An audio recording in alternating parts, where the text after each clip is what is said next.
اقول لكم حاجه بسيطه قوي على مقارنه الصفات والكلام الفاضي ده. حاجه سهله قوي. لو انا قلت الفيل اكبر من النمله ده بالعربي، هندرس النهارده عربي كله. هقولها ازاي؟ elephant is big. خلينا في الايه؟ في اللي احنا نعرفه. big يعني كبير، صح؟ big. then يعني من. ركزوا معايا. ant. لا، طب ما big يعني كبير. وانا اصلا كتبتها في العربي ايه؟ اكبر. يبقى في حاجه ناقصه عندي. دي big. زودت لها جي، هقول لكم ليه دلوقتي. دي بيج وهنا ايه؟ يبقى في حاجه ناقصه. الالف، احط الالف هنا لو سمحت. يلا تعالى نحط الالف في الانجليزي اهو. ينفع كده؟ لا. هقول لكم حاجه حلوه، هنعمل حاجه لذيذه. هنعمل ايه؟ هنشيل دي ونحط مكانها ايه؟ اي ار. بقت ايه؟ اكبر. كده بقت اكبر. امال كده يعني ايه؟ كبير. كده يعني ايه؟ كده يعني ايه؟ كبير. كده كده يعني ايه؟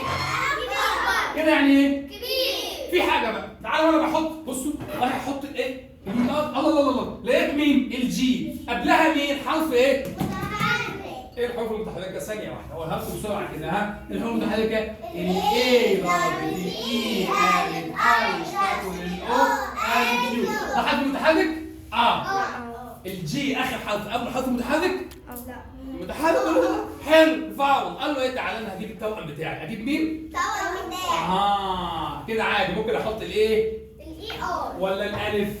لا الاي ار. الالف حطيناها فين؟ في العربي. هنا نحط ايه؟ اي ار. بقت معناها ايه يا مالك؟ بيبر يعني ايه؟ اكبر. اكسلنت. عمر كده معناها ايه؟ كبير. كده معناها ايه؟ اسف.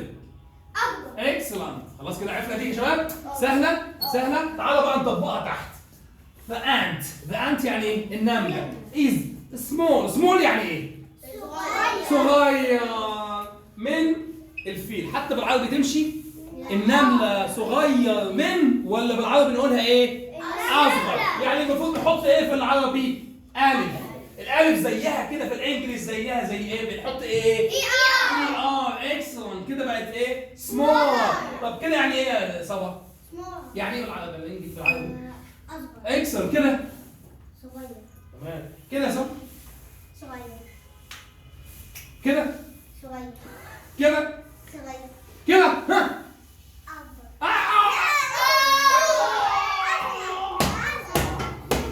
كده يعني ايه؟ اصغر. ايش؟ يبقى كده ايه؟ The ant is smaller. طب اقول لكم حاجه لذيذه قوي. المقارنه هنا بين كام يا عيال؟ بين اثنين. اللي هو مين؟ The ant والايه تاني؟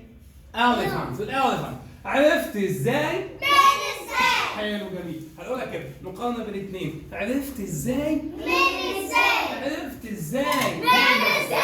اول ما تشوف الذان تعرف ان هي مقارنه بين كام؟ بين اثنين. اهي. ذان يعني ايه؟ مين يقول لي؟ من. مقارنه بين اثنين. من يعني مثلا سامي اطول من محمد وهكذا. خلاص؟ سهله؟ صعبه جدا. خلاص يا اختي.